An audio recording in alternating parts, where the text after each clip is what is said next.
Hello everyone, this is Manisha Vimal. Welcome to GK and GS preparation. इस video में हम gene पियाजे का संज्ञानात्मक विकास का सिद्धांत डिस्कस करेंगे, जो कि सीटेट के लिए बहुत ही महत्वपूर्ण है। सीटेट में हमेशा इस सिद्धांत से 5 या 6 क्वेश्चन तो बनते ही हैं।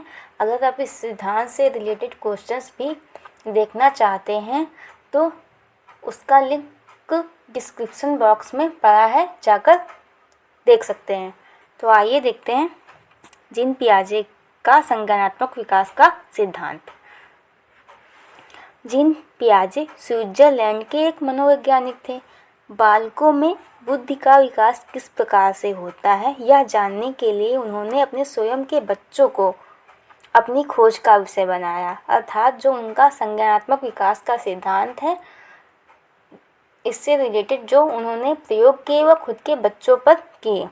बच्चे जैसे जैसे बड़े होते गए, उनके मानसिक विकास संबंधी क्रियाओं का वे बड़ी बारीकी से अध्ययन करते रहे।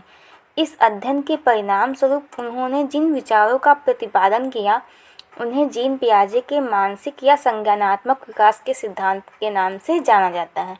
इन्होंने इस सिद्धांत में चार स्तर या 4 अवस्थाओं की बात की है।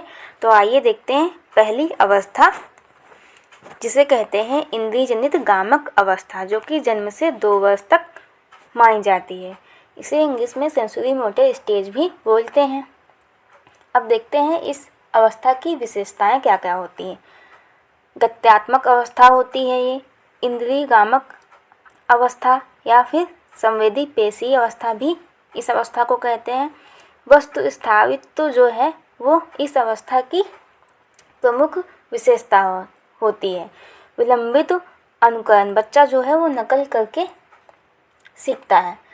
आपने देखा होगा जो बच्चा 1 से 2 साल के बीच होगा, वो अगर अपने पापा को शेविंग करते हुए देख लेता है तो वो भी उसी प्रकार करने की कोशिश करता है। या फिर जो कोई बच्ची है युवा या फिर बच्चा ही है, वो अपनी मम्मी को लिपस्टिक या फिर बिंदी लगाते हुए देखती है तो वो भी शीशे के सामने वैसे ही उनका अनुकरण करती है। तो यहाँ पे विलंबित अनुकरण भी इस अवस्था की विशेषता है। लक्ष्य निर्देशित व्यवहार, मतलब गोल डायरेक्टेड बिहेवियर भी इस अवस्था की विशेषता होती है। बच्चा जो है वो लक्ष्य निर्देशित व्यवहार करता है। मानसिक क्रियाएं इंद्रियजनित गामिक अवस्थाओं के रूप में ही संपन्न होती हैं। जो बच्चा होता है वो जो उसकी क्रियाएं होती हैं वो कैसे व्यक्त करता है, अपनी सेंस के अनुसार व्यक्त करता है। देख लेते हैं। भूख लगने की स्थिति को बालक जो है वो रोककर व्यक्त करता है कि उसे भूख लगी है, ना कि वो बताकर व्यक्त करता है कि मुझे भूख लगी है। इस अवस्था में बच्चा आँख, कान एवं नाक से सोचता है। कैसे सोचता है? आँख, कान और नाक से। जिन वस्तुओं को वे प्रत्यक्षता देखते हैं उनके लिए उसी का अस्तित्व होता है। अगर बच्चे के हाथ में बॉल दे दी जाए तो बॉल का अस्तित्व बच्चे के लिए तभी तक होगा जब तक कि वह बॉल बच्चे के नज़रों के सामने रहेगी। अगर वह बॉल वहाँ से हटा दी जाए तो बच्चे के लिए उसका अस्तित्व खत्म हो जाता है। इस आयु में बालक की बुद्धि उसके कार्यों द्वारा व्यक्त होती है। उदाहरण के लिए चादर पर बैठा शिशु चादर पर थोड़ी दूर स्थित खिलौने को प्राप्त करने के लिए चादर को खींचकर खिलौना प्राप्त कर लेता है। इस तरह यह अवस्था जो है अनुकरण, स्मृति और मानसिक निरूपण से संबंधित है। मानसिक निरूपण, जिसे स्कीमा कहते हैं, इस अवस्था में बनता और बिगड़ता रहता है। अगर यहाँ पे बच्चा कोई इस एज में 1 से 2 साल के बीच या फिर 0 से 2 साल के बीच अगर बच्चा कोई खिलौना खेल रहा है, अगर उसकी नज़रों से हटा दिया जाए तो थोड़ी देर तो हो सकता है रोए, लेकिन कुछ देर बाद वो चुप हो जाता है, वो भूल जाता है उस चीज़ को। तो यहाँ पे उसका जो मानसिक निरूपण है वो बनना बिगड़ना लगा रहता है। उसका स्कीमा जो है वो बनता है, कभी बिगड़ता है। ये इस स्टेज की या फिर इस अवस्था की विशेषता होती है। दूसरी स्टेज समझ लेते हैं, पूर्व संक्रियात्मक अवस्था, जो कि 2 से 7 वर्ष के बीच है। इसे प्री ऑपरेशनल स्टेज भी बोलते हैं।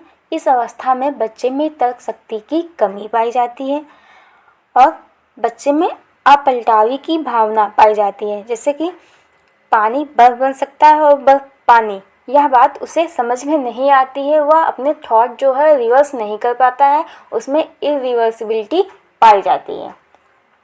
जीववाद, एनिमिज्म जिसे बोलते हैं, इस अवस्था की जो है विशेषता है और इस ऐसे में बच्चा जो है निर्जीव वस्तु को सजीव समझता है। उसे टेबल या चेयर से चोट लग जाने पर वह रोने लगता है और फिर बोलता है कि उसे मारो, टेबल या चेयर को। अगर हम उसे टेबल या चेयर को मार देते हैं तो वो चुप हो जाता है, अर्थात वो निर्जीव वस्तु को जो है सजीव समझता है। फिर अहम केंद्रित या ईगोसेंट्रिक, इस अवस्था में बच्चा जो है वो खुद को केंद्र समझता है संसार का। उसे लगता है कि जैसे वह बच्चा सोचता है वैसे ही सारी दुनिया सोचती है, या फिर सारी दुनिया के लोग उसके ही इर्द गिर्द सोचते हैं। फिर सिंबॉलिक थॉट मतलब वह सिंबल्स के थ्रू लैंग्वेज सीखने लगता है। जैसे ए फॉर एप्पल, तो वो ए को एप्पल से कनेक्ट करने लगता है। यहाँ पे एप्पल बन गया कि और कुछ। लैक ऑफ कंजर्वेशन, उसमें बच्चे में संरक्षण की कमी पाई जाती है पूर्व संक्रियात्मक अवस्था में। जैसे कि हम यहाँ पे उदाहरण लेंगे, यहाँ पे 3 बॉल्स रखी हैं और यहाँ पे भी 3 बॉल्स रखी हैं, लेकिन यहाँ पे वो लंबी लाइन देखेगा और कहेगा कि यहाँ पे बॉल्स ज़्यादा हैं और यहाँ पे कम है, तो उसमें संरक्षण की कमी पाई जाती है, या फिर वो संरक्षण नहीं कर पाता है। या फिर वो ग्लास वाला उदाहरण ले लेते हैं।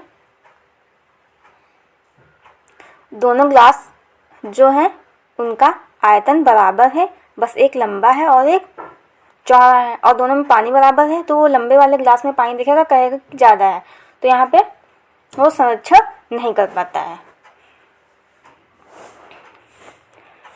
इस दौरान उसमें भाषा का विकास भी प्रारंभ हो जाता है, मतलब पूर्व संक्रियात्मक अवस्था के दौरान। इस अवस्था में बालक नई सूचनाओं और अनुभवों का संग्रह करता है। वह पहली अवस्था की अपेक्षा अधिक समस्याओं का समाधान करने योग्य हो जाता है। बच्चों में वस्तु स्थायित्व के गुण का विकास हो जाता है। जो पहली वाली स्टेज है जिसे सेंसरी मोटर स्टेज बोलते हैं, वहाँ पे वस्तु स्थायित्व जो है वो प्रारंभ होता है, और सेकंड स्टेज पर आते आते वस्तु स्थायित्व का गुण जो है वो पूर्ण रूप से विकसित हो जाता है। फिर तीसरी स्टेज देख लेते हैं, मूर्त संक्रियात्मक अवस्था, जो कि 7 से 11 वर्ष तक मानी जाती है। इसे कंक्रीट ऑपरेशनल स्टेज भी बोलते हैं। मूर्त चीज़ों के प्रति तर्क शक्ति बच्चा करने लगता है, जैसे कि जो चीज़ें दिखती हैं उसे उन चीज़ों के बारे में बच्चा जो है तर्क करने लगता है, जैसे कि सूरज दिन में क्यों निकलता है, चांद रात में क्यों निकलता है, ऐसे सवाल करने लगता है। फिर वस्तुओं का वर्गीकरण बच्चा करने लगता है, उनके कलर, शेप और साइज के आधार पर।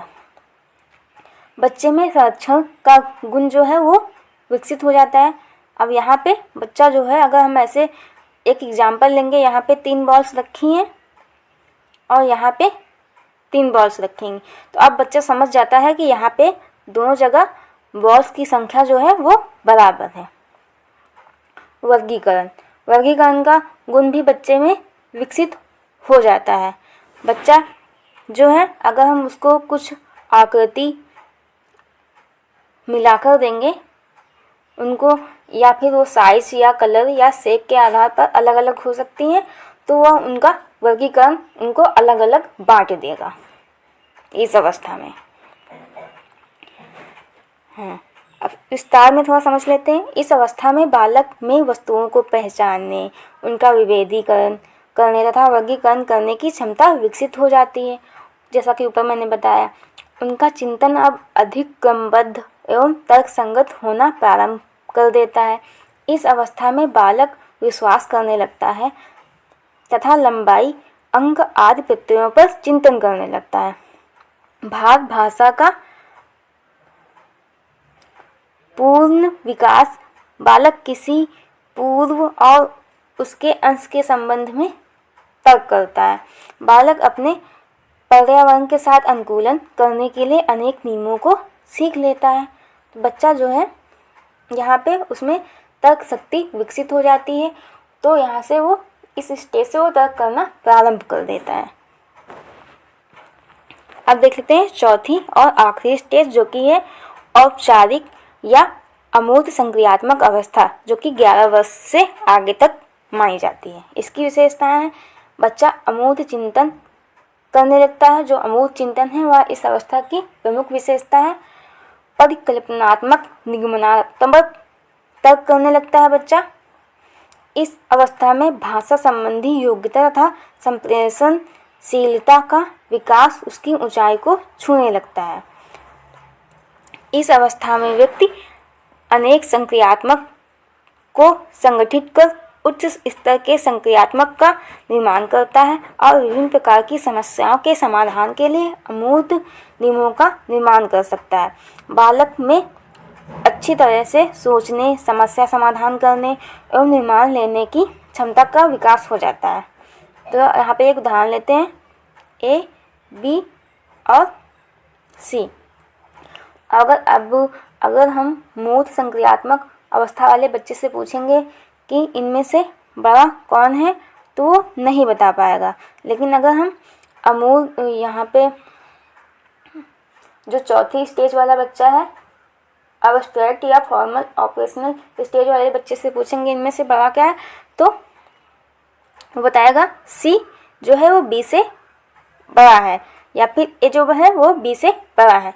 तो वह ऐसे नियम या समस्या समाधान करने अमूर्त नियमों का निर्माण करने लगता है। वो उसे ये सिंबल से पता चलने लगते हैं या फिर पता चल जाते हैं इस स्टेज में।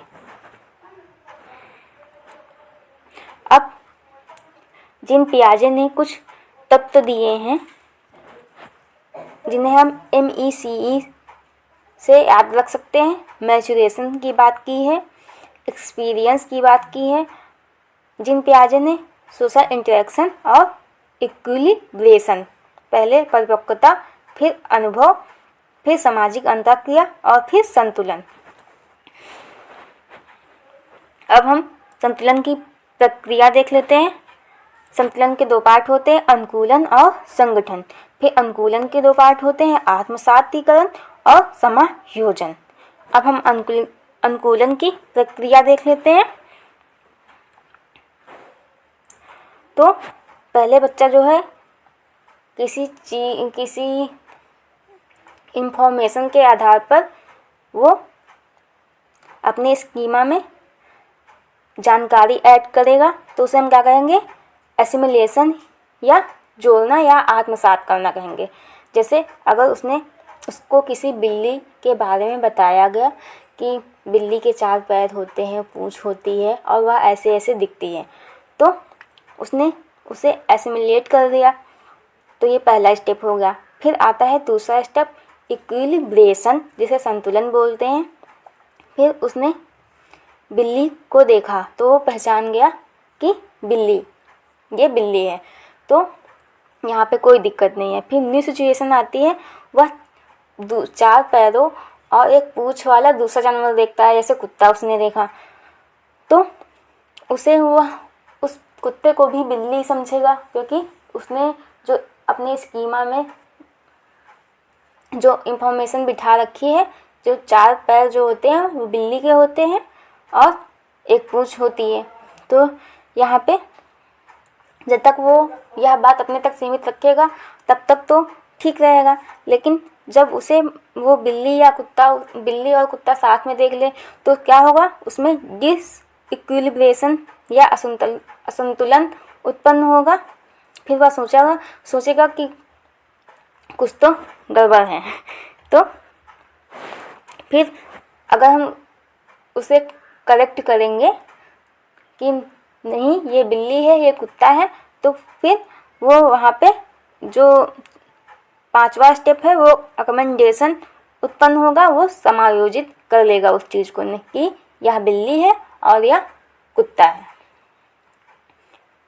तो अगर सेशन पसंद आया तो लाइक शेयर और सब्सक्राइब करें। Thank you.